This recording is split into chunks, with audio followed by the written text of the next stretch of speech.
Voltamos então para a gente conversar agora sobre como transformar, né, essas estimativas de densidade corporal em percentual de gordura corporal. Um pouquinho vocês já têm ideia, né, porque já ouviram falar dessas duas fórmulas, né, que é a equação de Ciri, que foi proposta lá em 1961, já faz bastante tempo, e a equação de Brozek, né, que também não é mais novinha, é de 63. Como que elas vão fazer esse cálculo? Elas acabam fazendo essa estimativa do percentual de gordura, implicando numa razão, né, bem uma divisão de 4,95 pela densidade corporal e subtraindo 4,5. São estimativas da densidade dos tecidos e é por isso que é feita essa subtração. No final, se multiplica por 100, a gente chega, né, nesse percentual que seria a proporção de gordura no peso do indivíduo. Então, eu chego no valor de 20%, de 30%, e aí eu posso chegar, então, no valor bruto da estimativa de gordura corporal no meu indivíduo, né? Então, em torno de, se é 30%, o indivíduo pesa 100 quilos, ele vai ter uma estimativa aí de 30 quilos de tecido adiposo, né? Então, são essas duas fórmulas. Rotineiramente, a gente usa mais a equação de Ciri, mas a equação de Brozak também pode ser utilizada, elas acabam dando valores bem próximos na realidade, e aí vocês podem até treinar depois disso, a gente tem os exercícios, vocês vão treinar essas diferenças. E aí, o Howard e o Stolarczyk, né, eles fizeram uma avaliação muito interessante sobre o uso dessas fórmulas em indivíduos de raça negra, e eles sugerem, né, que a fórmula de Ciri de Brozek, desculpa, ela seja adaptada para o cálculo em indivíduos da raça negra, né? Como eu comentei, essa questão das etnias tem muita diferença, porque há diferenças na espessura de pele, há diferenças na concentração da distribuição de gordura corporal pela região do corpo. Então, quando eu estou fazendo esses cálculos, isso acaba influenciando, né? Então, por isso que é importante levar em consideração a etnia. Mas, como a gente bem sabe, a nossa etnia brasileira ela é muito misturada. Então, mesmo que o indivíduo ele tenha a aparência de um indivíduo negro, às vezes ele tem mais genes de um indivíduo de um caucasiano, ou mesmo às vezes de indígena, né? Tem um estudo muito interessante, posso até deixar lá na pasta para quem tiver curiosidade, mas foi um estudo que avaliou a genética e os tipos de gene que cada indivíduo tem.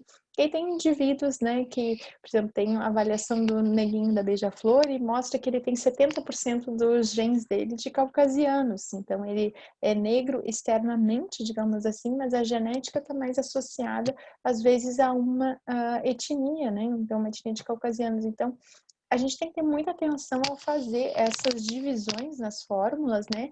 E avaliar se está sendo realmente, né? Mostrando essa variabilidade entre as duas e aplicar a necessidade de aplicar elas. Mas eu trago para vocês porque é interessante, a gente pode perceber que em alguns indivíduos a fórmula pode superestimar a fórmula de Ciri ou de Brozek, né? A fórmula de Brozek que vocês já conhecem, né? Pode superestimar nesses indivíduos, então a gente sugere que se faça essa adaptação para ter mais próximo da realidade, principalmente quando a gente está comparando com uma bioimpedância, às vezes que está mais próximo da gente, ou mesmo um uso do DEXA, né, que eu posso solicitar para o meu paciente de vez em quando, né, se tiver acesso no serviço de saúde, ou se ele tiver condições financeiras de fazer, e aí eu também posso fazer essa própria correlação com os dados e ver se quando eu estiver fazendo antropometria no meu paciente, eu devo usar a fórmula ajustada para a raça negra ou se eu devo utilizar a fórmula padrão para indivíduos brancos, ok? Então, é só um comentário que há uma sugestão de uso dessa fórmula. E aí a gente também tem algumas equações desenvolvidas mais recentemente, né? E uma delas é a equação de Peterson, né? Existem inúmeras outras, né? Vocês vão trabalhar também com o professor Rafael sobre as fórmulas para indivíduos atletas, né? De alto rendimento, não especificamente para praticantes de atividade física, né? E vocês vão conhecer outras fórmulas também, né? Como o Guedes e Guedes, a fórmula de McArdle, mas a gente tenta focar nessa parte aqui nas equações que podem ser usadas para a população em geral, né? Então, essa é uma segunda fórmula proposta, né? Uma terceira fórmula, né? Que a gente vai ver aqui, um terceiro autor propôs em 2003, né? O desenvolvimento e validação de uma fórmula de uma equação de predição de de modelo de 4 compartimentos, né, 4 componentes, como a gente viu na aula passada, a partir da avaliação de dobras cutâneas, né. Então o que que ele fez? Ele avaliou 681 indivíduos saudáveis, dentre homens e mulheres, na faixa etária de 18 a 55 anos, e ele avaliou diversos locais de dobras cutâneas. Como eu comentei já anteriormente, a gente tem esses padrões, né, que vocês vão conhecer na aula prática, e de posições anatômicas de protocolos que foram utilizados e são mais clássicos em relação a posicionamento anatômico, mas a gente pode usar diversos pontos anatômicos para ser referência para a dobra cutânea, né, e tentar estimar, né. Então são várias tentativas e erros até se chegue no padrão, né, do modelo de composição corporal adequada e na equação adequada. E aí ele, né, o modelo dele de 4 componentes foi a avaliação por DEX, para avaliação de massa muscular, de tecido adiposo e massa óssea, e ele fez aí para chegar à conclusão da quantidade de água corporal total, ele utilizou a técnica da água duplamente marcada e também fez a pesagem hidrostática para chegar a um valor, né, de padrão de referência da densidade corporal, já que a fórmula geralmente ela usa esse caminho, né, para chegar no percentual de gordura. E ele comparou a fórmula que ele propôs com as fórmulas de Durning e Vomersley, que eu já apresentei anteriormente, e com as fórmulas de Jackson e Pollock de 4 componentes também, ok? E aí, o que que eles observaram? Que a fórmula de Jackson e Pollock acaba subestimando o percentual de gordura corporal. E a fórmula de Durning e Vomersley, ela apresentou resultados muito semelhantes ao desse modelo de 4 componentes, né, que seria o padrão ouro que ele utilizou. Então, bem interessante, né, essa comparação que esse indivíduo fez lá em 2003 e acaba sendo também uma segurança maior para a gente usar na população em geral a fórmula de Durning e Vomersley também. A Jackson e Pollock ela é muito mais divulgada, mas ela também tem um pouco mais de limitações em relação ao seu uso, né? Então, de maneira geral, a gente usa muito a forma de Durning e Vomersley. E aí o Peterson ele acabou propondo, né, nesse modelo de 4 componentes, novas fórmulas, tanto para homens quanto para mulheres, tá certo? E ele acabou utilizando aí nesse dado da fórmula dele algumas variáveis que nem sempre são utilizadas, né? Como é o caso da altura. Nenhuma das fórmulas anteriores levava em consideração só a idade do indivíduo e não especificamente a altura. Então ele tem toda uma forma, né, uma função em que ele utiliza 4 dobras cutâneas, né, e que são as dobras cutâneas tricipital, dobra cutânea subescapular, a suprailíaca e a dobra cutânea da coxa, né, e acaba fazendo esse somatório das 4 dobras, fazendo uma multiplicação, né, por uma constante, e depois faz o exponencial da soma e multiplica novamente. E aí tem a fórmula, e aí ele já dá direto a fórmula do percentual de gordura corporal, percentual de massa gordurosa, né, nesses indivíduos. E aí tem a fórmula tanto para homens quanto para mulheres, né.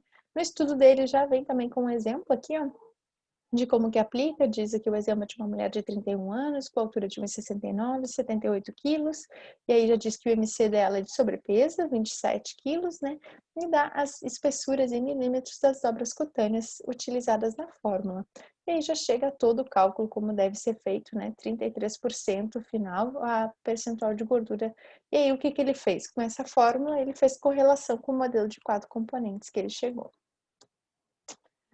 E como que a gente classifica, né? Será que é adequado, não é adequado esse valor, né, de percentual de gordura que eu encontrei, seja utilizando a fórmula de Durning-Vommers aí aplicando em Brozic, seja aplicando em Siri ou usando diretamente a fórmula de Peterson?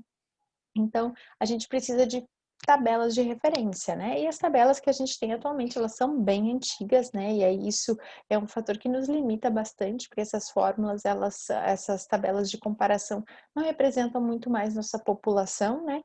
Nossa população tem ganhado peso, né? O seu estilo de vida está modificando, né? E a gente não tem novas formas para isso, por enquanto, novas tabelas de classificação para isso, mas por enquanto a gente utiliza essas antigas, né? Então, o Pollock, lá em 93 anos, depois daquela primeira equação que ele desenvolveu, ele estabeleceu essa tabela de comparação, né? E essas tabelas, elas geralmente são associadas com o IMC, né? Então, eu classifico mais ou menos conforme o IMC do indivíduo e consigo ver se aquilo é um risco ou não, né? Então, indivíduos que tenham uma faixa etária específica, a gente vai considerar uma margem de percentual de gordura que seja o adequado, né, ou que está muito ruim, enfim. Então ele classifica de excelente, né, que, por exemplo, em indivíduos de 18 a 25 anos, provavelmente a faixa etária de maioria de vocês que está me escutando, o ideal é que seja, aqui no caso é para homens, né, que seja entre 4 e 6%. Ou vai ser considerado como bom entre 8 e 10, né, abaixo da média, né, o que significa que a maioria da população vai ter um pouco mais do que isso, 12 a 13%, né, na média de 14 a 16% de gordura, né, e acima da média e acima dos valores de 17% de gordura corporal para homens nessa faixa etária. E aí vocês podem ver que a tendência, quanto aumenta a idade, é aumentar também, né, esse percentual de gordura por aquelas mudanças que a gente já falou anteriormente. A gente tem também a tabela para mulheres, né? A gente já sabe que as mulheres têm maior quantidade de tecido adiposo absoluto no corpo, nem aliás, em percentual do que os homens, nem sempre absoluto, porque as mulheres têm um peso mais baixo do que os homens, né? Mas a gente já começa com percentuais de gordura excelente na faixa etária mais nova, de 13%. Então, as mulheres têm naturalmente um pouco mais de adiposidade por inúmeros fatores, né? Fisiológicos que vocês já conhecem também, né? Então, chega até 50%, que é considerado como muito ruim, né? E boa parte da nossa população não fica muito longe desses valores aqui, acima de 30% nas mulheres. Então, a obesidade ela tem sido bem presente e as avaliações de percentual de gordura nos indicam exatamente isso.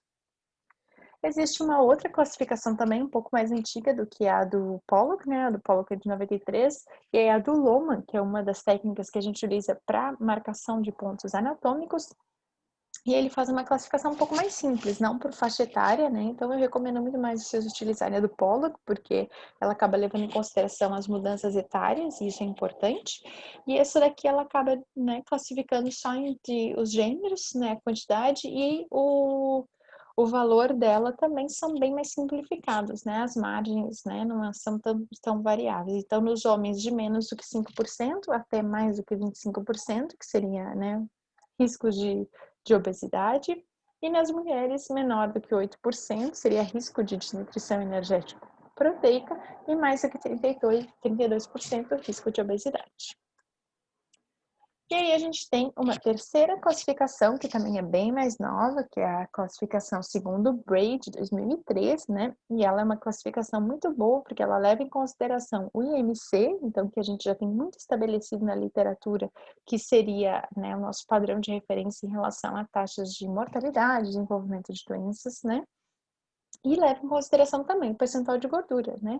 E aí nos ajuda a classificar. Então, um indivíduo, né? Só que ele divide em apenas duas classificações, né? De faixa etária, mas também a gente consegue trabalhar um pouquinho melhor, né? E se aproximar mais do que a nossa população hoje, né? Em relação a essas classificações. Apesar de que as classificações de Bray também têm algumas limitações, né?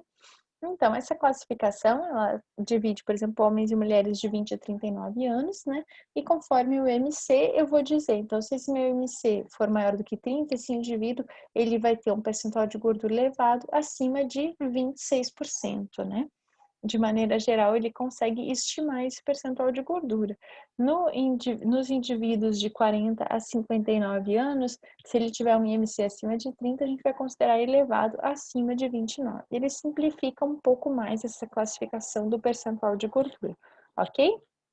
Então, a gente usa esses pontos de corte conforme o IMC e a faixa etária e o gênero do indivíduo, né?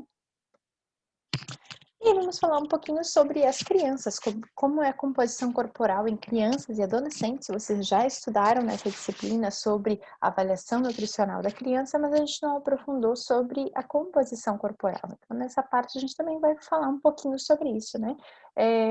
As técnicas de avaliação, elas são bem mais simples, né? E existem muito menos equações, né, preditivas para crianças e para adolescentes, mas a gente também tem métodos de avaliação laboratoriais de crianças e adolescentes cada vez mais disponíveis também. Então, isso também torna, às vezes, não necessário desenvolver tanto, né, as fórmulas de composição corporal, e talvez seja uma tendência mesmo, né?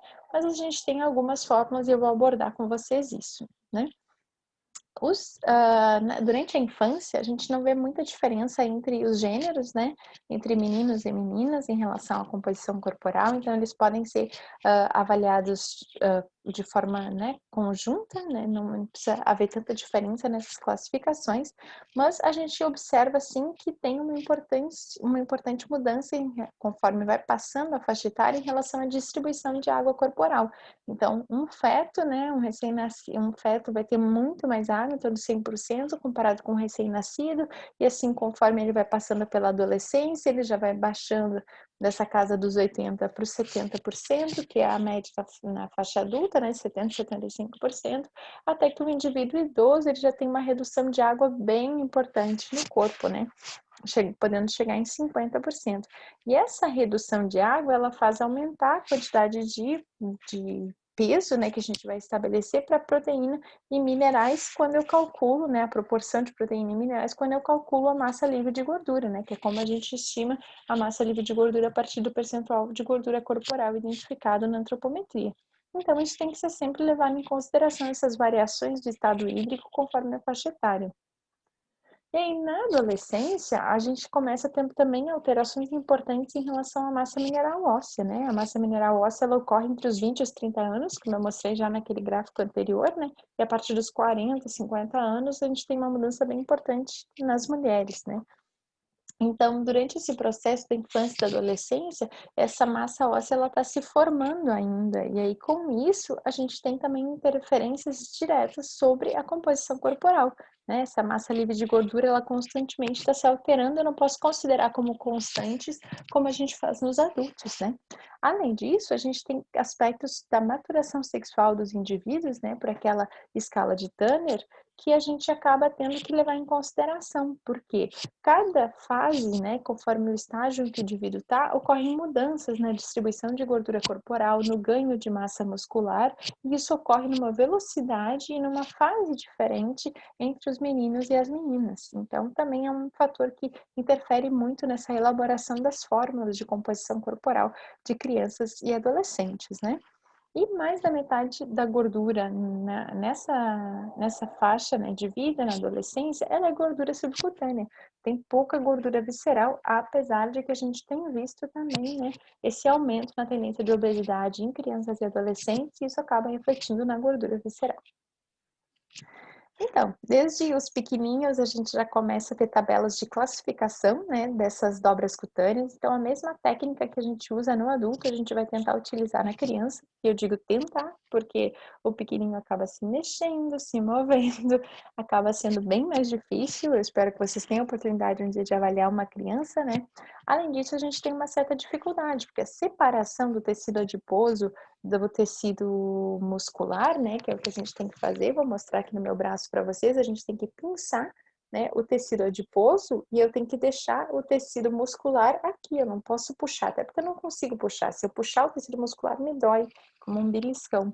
Então, a gente tem que destacar apenas o tecido gorduroso, e é o que nessas duas fotos a gente tem a avaliação, só que a criança não fica parada, ela se mexe, quando ela se mexe, ela contrai a musculatura, e o músculo dessa criança ainda também não é tão desenvolvido, tão rígido. Então, é muito fácil apertar o músculo e acabar achando que é tecido adiposo, né? Confundir um pouco isso. Então, mas é possível sim fazer a avaliação, se calcula o ponto médio, né, da circunferência do braço e se identifica também para fazer a tricipital e se identifica a escápula, né, para conseguir fazer a avaliação da dobra cutânea subescapular. E aí a gente tem, né, as curvas, né, de dobras cutâneas tricipital para meninos e meninas, né, a partir dos 3 meses de idade até os 5 anos de idade. Então a gente consegue fazer a classificação dessas medidas em milímetros nas crianças e conseguir colocar a classificação no score Z. Então é bem interessante porque é uma coisa que foi padronizada no mundo todo, né, apesar de ser uma técnica difícil de fazer, mas com treino é possível. a gente consegue classificar e ter uma estimativa de como que está a distribuição de gordura, né. Então eu já consigo ter ideia, principalmente com a ideia de comparar, né, no crescimento da criança, como que vai se comportando esse tecido adiposo, se ele está muito elevado para a faixa etária, se ele não está tão elevado para a faixa etária. Eu não consigo ter ideia do percentual de gordura através dessa medida, mas eu consigo ter ideia especificamente de como que ele se comporta em relação a uma criança saudável, né, ou se tiver muito alterado, ou mesmo se esse indivíduo estiver ganhando peso, eu consigo identificar se esse peso está mais relacionado ao ganho nessas dobras cutâneas, o que vai me indicar que é tecido adiposo subcutâneo. Então, eu tenho da tricipital e da subescapular também. E aí, a gente tem também dados do CDC, né, de 2007 até 2010, né, foram dados coletados em crianças de 2 anos a 19 anos, então, para também a dobra cutânea tricipital, e aí, como vocês também já estão acostumados para outros, né, parâmetros que a gente tem, circunferência do braço, por exemplo, de dobra cutânea até para adultos, a gente tem milímetros de espessuras por faixa etária, e a gente tem uma margem mais ampla de comparação nessas tabelas do CDC, tá? Que aí concentra muito mais as crianças americanas, a gente não consegue ter também uma representatividade como ocorre nas tabelas da Organização Mundial de Saúde. E como que a gente vai classificar? Utiliza aquela mesma classificação de Frissancho, né? Então, conforme o percentil em que eu encontro, eu estou medindo especificamente massa gordurosa, diferente da CB, que eu estou medindo a circunferência do braço, que vai me dizer que é circunferência de osso, de músculo, de gordura. Então, aqui eu estou fazendo uma medida da espessura da massa adiposa e com isso eu consigo classificar, então, a massa adiposa do meu paciente. E aí eu vou dizer que eu tenho um déficit severo de massa adiposa quando é menor do que 5, um déficit leve com entre 5 e 15, uma massa adiposa normal entre o percentil 15 e 75 e assim aumentada e excesso de adiposidade conforme vai aumentando esse percentil. Mas eu também tenho protocolos, como eu comentei com vocês, e o mais utilizado, né, que a gente tem recomendado para o uso em crianças e adolescentes é de 1988, que é o protocolo de Slaughter, e ele avaliou a composição corporal de crianças e adolescentes, tanto negros quanto brancos, numa faixa etária aí a partir dos 8 anos. Então, para os bem pequenininhos, a gente também não tem uma referência. E ele leva em consideração os diferentes estágios de maturação sexual, né, pela classificação de Turner. Então, vocês conseguem também individualizar conforme o estágio em que a criança ou o adolescente esteja, né? E aí eu consigo avaliar pela dobra cutânea tricipital, pela subescapular ou pela panturrilha e pela dobra cutânea tricipital, né? O que eles recomendam é que essa medida aqui de dobra cutânea da panturrilha e tricipital, ela seja evitada nos meninos, porque acaba superestimando, né? Os meninos têm um pouco mais de massa muscular na panturrilha, então essa fórmula não é tão recomendada para os meninos, mas nas meninas também pode ser utilizada. Eu vou mostrar para vocês, então, essas fórmulas propostas em 1988, e aí para aquelas crianças cuja somatória das duas dobras, da tricipital com a subescapular, é menor do que 35 milímetros, a gente usa essa fórmula aqui, que já vai dar diretamente o percentual de gordura, que é 1,21 para os meninos vezes a soma das dobras cutâneas e subtrai 0,008 multiplicado pela soma das dobras cutâneas ao quadrado menos a constante. Eu já vou falar em seguida. E nas meninas, então, é 1,33, né? Muda um pouco os parâmetros, mas é a mesma configuração da fórmula. E aí, o que seriam essas constantes? É conforme o estágio de Turner, conforme algumas características do indivíduo, né? Então, para os meninos brancos, né, conforme o estágio de Turner, na fase pré-púbere, a gente usa 1,7 constantes. Para os meninos negros, a gente utiliza 3,2. Para os púberes, a gente utiliza 3,4 e nos negros 5,2. Para os brancos pós-púberes 5,5 e para os negros 6,8. Por quê? Eu vou subtrair mais porque eu já tenho modificações nesse pico de crescimento aí, né? E aí, nas constantes para as meninas, a gente só vai usar constante, né? Nos demais, a gente usa zero, quando a menina está na fase púbere, ok? E aí, para aquelas crianças que eu tenho a soma da dobra cutânea tricipital e da subescapular maior do que 35 milímetros, eu tenho que aplicar essa fórmula aqui. Então, a primeira coisa é calcular a soma da dobra cutânea, ok? E aí eu vou aplicar, então, né, a fórmula para meninas e a fórmula para meninas, né, que é a soma multiplicada por esse valor aqui, e somando essas duas constantes aqui que já foram colocadas, ok? Nessas aqui a gente não vai considerar o estágio de Turner, né?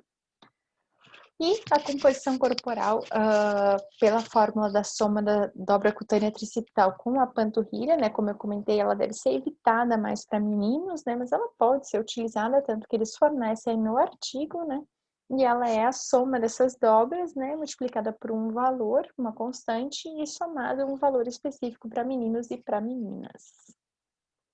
E como que eu vou classificar, né? Eu uso aquela classificação do Loma de 1992, só que específico para faixa etária, né? Então, eu tenho meninos menor que 6%, né, de 8 a 17 anos, meninas menor que 12%, seria excessivamente baixo, né? O que a gente considera como adequado para tanto meninos quanto para meninas, meninos de 10,1 a 20% e meninas de 15 a 25%, né?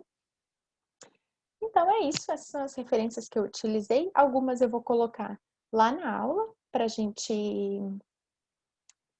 conversar especificamente, discutir elas no encontro síncrono, e aí a gente consegue tirar as dúvidas que surgiram, né, durante essas duas aulas, a primeira aula de composição corporal e essa segunda aula de equações de composição corporal, a gente vai ter um momento para tirar dúvidas.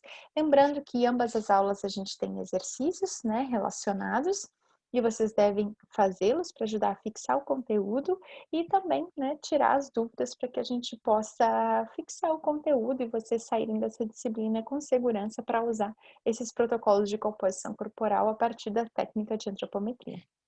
É isso, pessoal. Muito obrigada. Até uma próxima.